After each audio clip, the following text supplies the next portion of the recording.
Bundeswehr gesprochen. Russland ist auf dem Weg des Bösen. Russland muss ihre Stimme in UN. Krisis Ukraina dan Rusia semakin panas. Berdasarkan pemberitaan terbaru, Ukraina telah menyerukan pertemuan dengan Rusia dan anggota lainnya di tengah ketegangan yang terjadi di perbatasan. BBC mewartakan, Menteri Luar Negeri Dmytro Kuleba mengatakan, Rusia telah mengabaikan permintaan resmi untuk menjelaskan mengapa mereka menambah pasukan di perbatasan.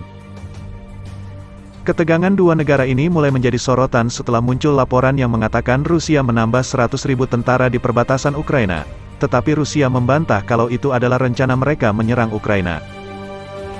Kendati demikian, beberapa negara barat sudah memperingatkan kalau Rusia sedang mempersiapkan aksi militer, sedangkan menurut Amerika Serikat, Rusia bisa memulai pemboman udara kapan saja.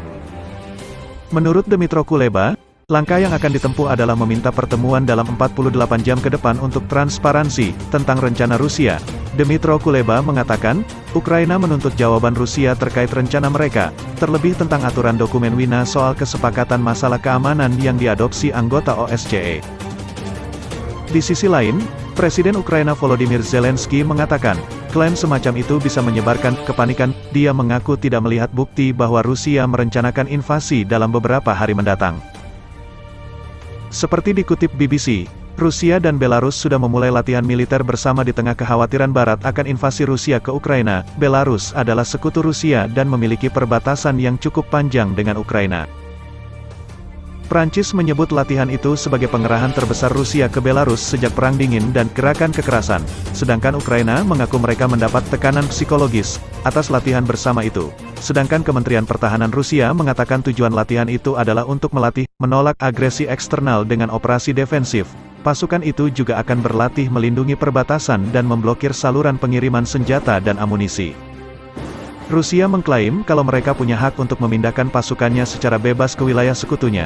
Menurut Rusia, pasukan di Belarus akan kembali ke pangkalan setelah latihan. Tetapi, seorang juru bicara Kremlin mengatakan latihan itu adalah hal yang serius sambil mengatakan Rusia dan Belarus sedang dihadapkan dengan ancaman yang belum pernah terjadi sebelumnya. Seperti dikutip Al Jazeera, konflik antara Ukraina dan Rusia ini berawal dari bulan November tahun 2021. Kala itu, citra satelit menunjukkan adanya penumpukan pasukan baru Rusia di perbatasan Ukraina. Ukraina pun menuduh Rusia telah memobilisasi 100.000 tentara bersama dengan tank dan peralatan militer lainnya. Hal itu langsung mendapat respons dari Presiden AS Joe Biden. Ia memperingatkan tentang sanksi ekonomi apabila menyerang Ukraina. Tapi Rusia mengajukan tuntutan keamanan kepada Barat agar NATO menghentikan semua aktivitas militer di Eropa Timur dan Ukraina. Rusia juga meminta agar tidak pernah menerima Ukraina atau negara-negara bekas Uni Soviet sebagai anggota. Akhirnya terjadi pertemuan antara pejabat AS dan Rusia di Jenewa untuk membicarakan diplomatik.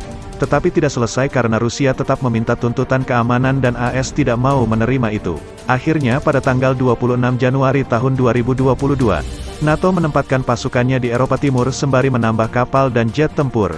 Beberapa negara barat pun mulai mengevakuasi staf kedutaan yang tidak penting dari Ukraina, dan Amerika menempatkan 8.500 tentara dalam siaga. Presiden Rusia Vladimir Putin mengatakan, tuntutan keamanan utama Rusia belum ditanggapi tetapi mereka siap untuk terus berbicara. Sedangkan Presiden Ukraina Zelensky memperingatkan Barat untuk menghindari sikap yang bisa menciptakan kepanikan, sehingga berdampak negatif terhadap perekonomian negaranya. Putin akhirnya buka suara. Dia membantah telah merencanakan invasi sambil menuduh AS mengabaikan tuntutan keamanan di negaranya. Sudah jelas bahwa kekhawatiran mendasar Rusia akhirnya diabaikan, katanya. Menurut pejabat AS, Rusia sudah membangun 70% dari pembangunan militer yang dibutuhkan untuk meluncurkan invasi skala penuh ke Ukraina. Tapi Presiden Prancis Emmanuel Macron bertemu Putin dan mengatakan kepada wartawan bahwa Rusia tidak akan meningkatkan krisis Ukraina. Di sisi lain, Kremlin membantah bahwa Macron dan Putin mencapai kesepakatan untuk mengurangi eskalasi krisis di Ukraina. Juru bicara Kremlin Dmitry Peskov mengatakan bahwa dalam situasi saat ini, Moskow dan Paris tidak dapat mencapai kesepakatan apapun.